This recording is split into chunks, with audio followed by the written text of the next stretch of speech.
in aan wax ka weydiiyo arinta Somaliland waxa jirta waxa la yiraahdaa Maxamed Faarax Aydiid waxa uu la ogolaa SNM in ay goodo oo waqooyiga Soomaaliya ay goodo wax xidhiidhii adiga iyo SNM maxay naga dhaxay arintan maxaad ku oran lahayd walaal dad umada waqooyi degan waa umad Soomaaliyeed iyagoo Soomaaliya oo gumaysi gacanta ugu jiray ayay 26 Juun 1960kii xornimo qaateen ayay ahaayeen kuwii midnimada koonfuriya waqooyi isku keenay dad waxa weeye jecel midnimada iyo wanaaga umada Soomaaliyeed danaha umada Soomaaliyeed waxa ka keenay in ay ka baxaan ku dhawaaqaan goosasho waa dhibkii loo geystay waxaana dhibkaas u geystay talisyadii soo xukumi jiray dalka 60kii markii xornimada la qaatay intii ka dambeysay cadaalad darro ayay tirsanayaan way ku dhacday waliba ma tirsanayaan mid cad baa ku dhacday burbur baa loo geystay naf iyo hantiba niyadoodii baa la burburiyay maantay marka ma taalo hadalku waa goosanahayaan iyo ma goosanahayaan waxay hadalku taalaa sidii loo daweyn lahaa dadkaas oo cadaalad loogu heli lahaa waxaan aaminsanahay cadaaladdaas haddii ay helaan lana tixgeliyo ma garanaysaa cadaaladda ay doonayaan oo loo guntado sidii loola hadli lahaa wada hadal loo furi lahaa oo dood loo furi lahaa oo markaas dooddaa ka bacdi waxaan qabaa in la gaarahayo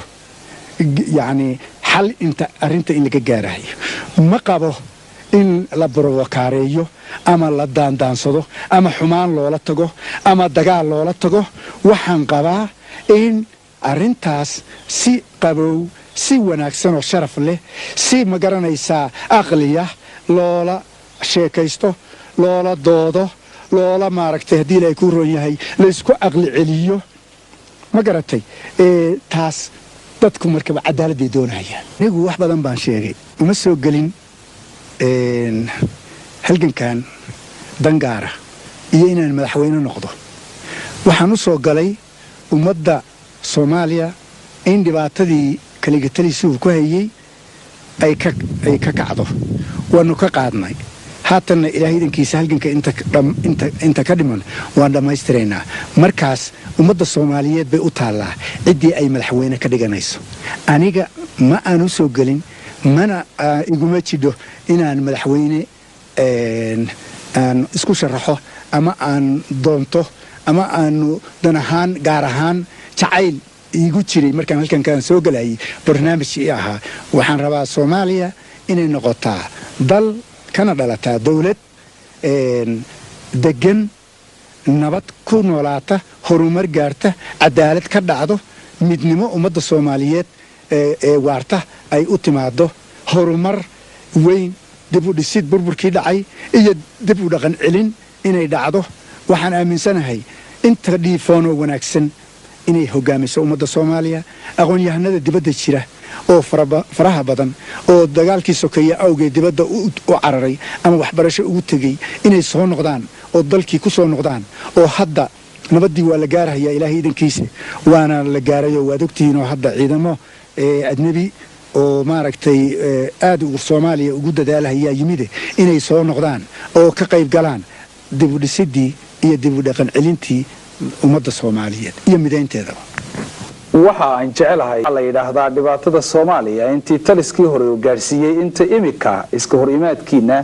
adiga iyo Cali Mahdi aad gaarsiiseen baa ka weynay maxaad oran lahayd dhibaatada waa dhibaato ka timid dagaalkii sokeeye waxaan qabaa dhibaatada dhacday aniga iyo Cali Mahdi inaan gaarsiin waxaa gaarsiiyay taliskii hore dhiigyacabka Maxamed Siyaad Barre oo hogaaminayay isagaana runtii dhibaatada faraha badan u geystay ummadda Soomaaliyeed waxaan qabaa oo kale in dhibaatadaas ay sii kordhiyeen horena uga qayb galeen intii maxamed siyaad dalka xukumayay ajnabi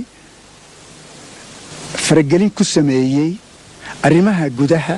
ee Soomaaliya ajnabigaasi wax ma ka magacaabi kartaa kuwa ay yihiin waxay la tahay si caan ah loo ogyahay lama baana hadda in anigu tilmaamo ummadda Soomaaliyeed oo dhan baa la socota meelay joogtaba gudaha iyo dibadba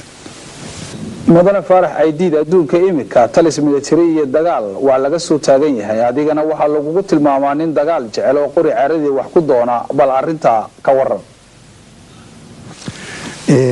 arintaas dadka adawga ah oo yani fikradaha xun amaba